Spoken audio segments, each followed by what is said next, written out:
picture a 6-ton machine built entirely of carbon fiber and titanium.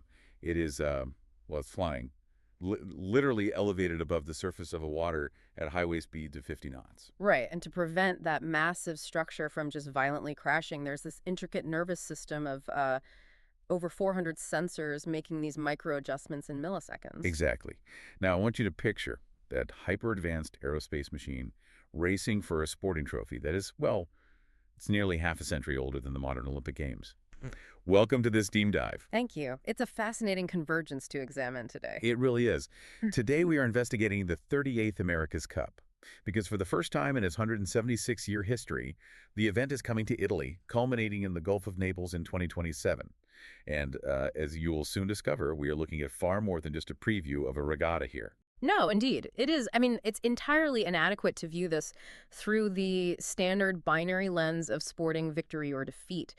When you dive into the official press materials and the historical dossiers regarding the Rossa Prada Pirelli campaign, a much larger narrative emerges. We're looking at what the sources call a restitution of history, aren't we? Precisely. This campaign represents the absolute pinnacle of Italy's maritime DNA. It's this unique moment where the nation's secular relationship with the sea, its manufacturing excellence, and its philosophical approach to, doing things well. What they call the Italian way. Exactly, the Italian way. It all coalesces into a lasting national legacy. I want to focus on a very specific phrase from the literature right away because I think it sets the tone for our entire inquiry. The phrase is civil poetry. Ah, yes. A powerful concept. Right. We're essentially embarking on an analysis of the civil poetry of a nation defining its modern identity through maritime supremacy. But to grasp the sheer historical weight of the cup finally arriving in Italy, you have to trace the temporal arc of the team that brought it there. You do. It's a 30-year odyssey, really. Built by visionaries who understood that they weren't just fielding a sports team, they were stewarding a cultural legacy. So where does that arc actually begin? To trace it properly, you have to go back to a very specific origin point.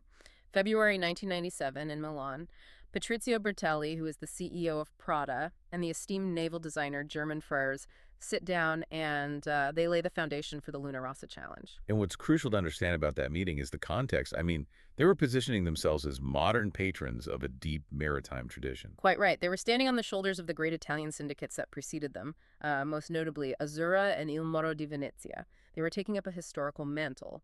And if you follow that campaign over the course of nearly 3 decades, spanning 7 different challenges, you start to see something conceptually fascinating. The evolution of the team mirroring the nation itself. Exactly. The evolution of the Italian collective identity. Consider the year 2000 in Auckland. The Italian vessel, which the New Zealanders famously dubbed the Silver Bullet, was helmed by Francesco De Angelis. And they won an astonishing 38 out of 49 preliminary races that year. They did, but think about how that victory was achieved. That era represented a paradigm of individual heroism. It was a reliance on singular, almost romantic individual talent to carry the day. That is an astute observation. The early Rossa campaigns were very much built around the concept of the Renaissance man, the singular genius whose intuition on the water could just outmatch the opponent. Right. But if you leap forward to the campaigns of 2021 and 2024, under the leadership of team director and skipper Max Serena, Rossa fundamentally transformed. It became less about the individual. Much less. It evolved from a reliance on individual heroes into a highly systemic, collective machine of unparalleled precision. Which mirrors Italy's broader post-war and millennial industrial transformation. You move away from the isolated artisan in a workshop and transition into establishing integrated, world-class industrial ecosystems. Indeed. It is no longer just about one brilliant sailor reading the wind. It's an entire synchronized infrastructure. Data analysts, aerospace engineers, material scientists, all working as a single organism. And that systemic excellence is physically manifested in the vessels themselves. I think we need to define what it is we are actually looking at, because these boats, the AC-75, the AC-40, they completely defy traditional categorizations. They do. They are not boats in any conventional sense of the word. Let's break that down for the listener. The one design AC-40 is the smaller class, utilized for the early preliminary regattas, as well as the youth and women's events. But the AC-75... The AC-75, which is utilized for the final Challenger Selection Series and the match, is a staggering piece of machinery. when we say it flies, we are not using a metaphor. We are speaking quite literally, aren't we? We are. These are 75-foot foiling monohulls, roughly 20.7 meters in length. And to understand how a 6,200-kilogram vessel lifts completely out of the water and achieves speeds exceeding 50 knots, you have to look at the hydrofoils. So imagine taking the wing of a commercial jet, shrinking it down, manufacturing it from advanced carbon composites, and then submerging it. Right, and as water flows over those foils, it creates upward lift, exactly like air flowing over an airplane wing. Once the hull clears the water, hydrodynamic drag is, well, it's practically eliminated. But surely the physics of keeping a 6-ton object balanced on a submerged wing at those speeds must be incredibly volatile. I mean, human reflexes simply cannot process the physics fast enough to keep it upright, can they? No, they cannot. And that is why the AC-75 is woven together with 2 kilometers of electrical cabling. It serves as the neural pathways for that intricate nervous system of 300 to 400 sensors we mentioned earlier. Monitoring everything in real time. Everything. Pitch, roll, load-bearing stress, fluid dynamics. It feeds data to the crew to make micro-adjustments in fractions of a second. Which brings us to a really fascinating shift in the human element. The updated AC-75 class rules mandate a crew of 5 sailors, which must now include at least 1 woman plus 1 non-operational guest on board. Yes, but what really stands out structurally is the power generation. The cyclers. In previous iterations, you had these sailors who were effectively just extreme athletes, physically pedaling stationary bikes inside the hull. Generating the hydraulic pressure needed to move the sails and foils, yes. But that brutal physical requirement has now been replaced by highly sophisticated battery systems. So the elimination of the cyclers fundamentally changes the nature of the sailor, doesn't it? It does. It shifts the primary human requirement from raw muscular power to supreme strategic processing. Precision control. You're no longer providing the engine, you are managing the flight computer. Wow. Yet to view these vessels merely as complex aerospace machines is to miss the cultural narrative entirely. The sources argue they represent a flying evolution of Italian craftsmanship. And this is where the partnership between Prada and Pirelli becomes deeply significant. Let me push back on that for a moment, or at least stop you there. Because usually we assume a rigid dichotomy between high fashion and hardcore engineering. In the traditional Anglo-Saxon framework, certainly. Right. You have art on one side and science on the other. Aesthetics are separated from utility. Right. But you were suggesting that Prada and Pirelli threw that rule book out. They absolutely threw it out. Because in the Italian way, that boundary just ceases to exist. Prada does not merely act as a corporate sponsor slapping a logo on a sail. They elevate the boat into an object of total design. A philosophy where aesthetics inherently serve function. And function dictates aesthetic beauty. Exactly. To build an AC-75 in Italy, the engineer must think like a sculptor, and the sailor must reason like an aerospace engineer. So how does Pirelli fit into that cross-pollination? I mean, they are known globally for tires, not sailboats. Well, Pirelli injects virtualized, data-driven technology directly derived from Formula One racing. They are applying predictive modeling to understand material stress and hydrodynamic behavior before the boat ever even touches the water. So when a foil hits a wave at 50 knots, the sheer force threatens to shatter the carbon fiber. Pirelli's F1 telemetry and simulation expertise allow the team to predict exactly how those materials will behave under catastrophic loads. It is the perfect marriage of Prada's design philosophy and Pirelli's rigorous science. And a technological masterpiece of this magnitude cannot simply be deployed in any random harbor. A machine this historic needs a stage that matches its gravity. Which is why the location is so vital. For years, the America's Cup has migrated across global venues, right? Auckland, Valencia, San Francisco, Barcelona.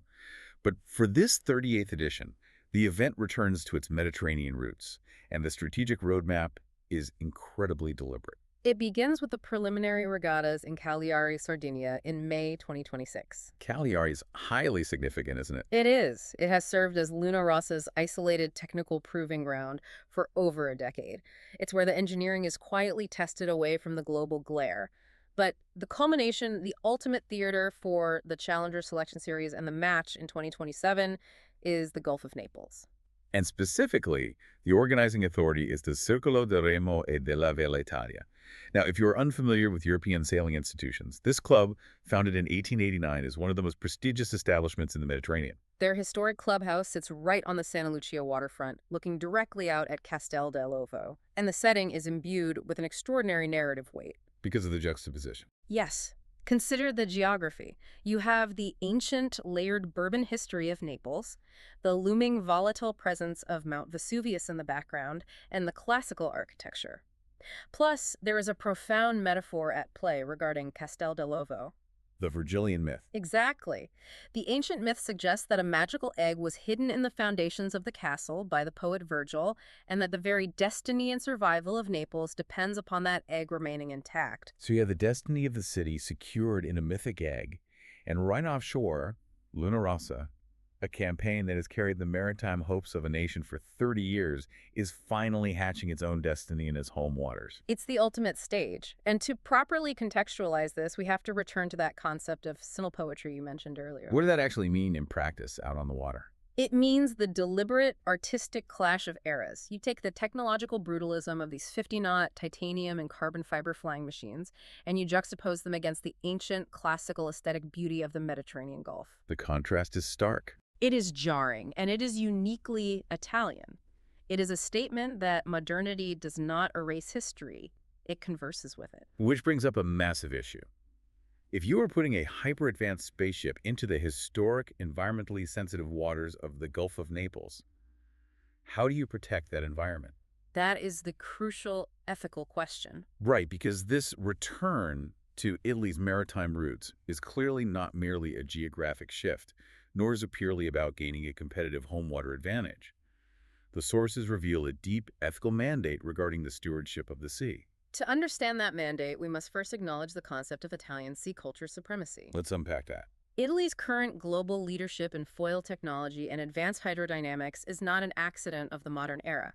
It is a direct linear legacy of its historical maritime hegemony in the Mediterranean, dating back to the great maritime republics of Venice, Genoa, Pisa, and Amalfi. So they are applying centuries of inherited maritime DNA to 21st century aerospace principles. Exactly. But with that historical supremacy comes an ethical imperative.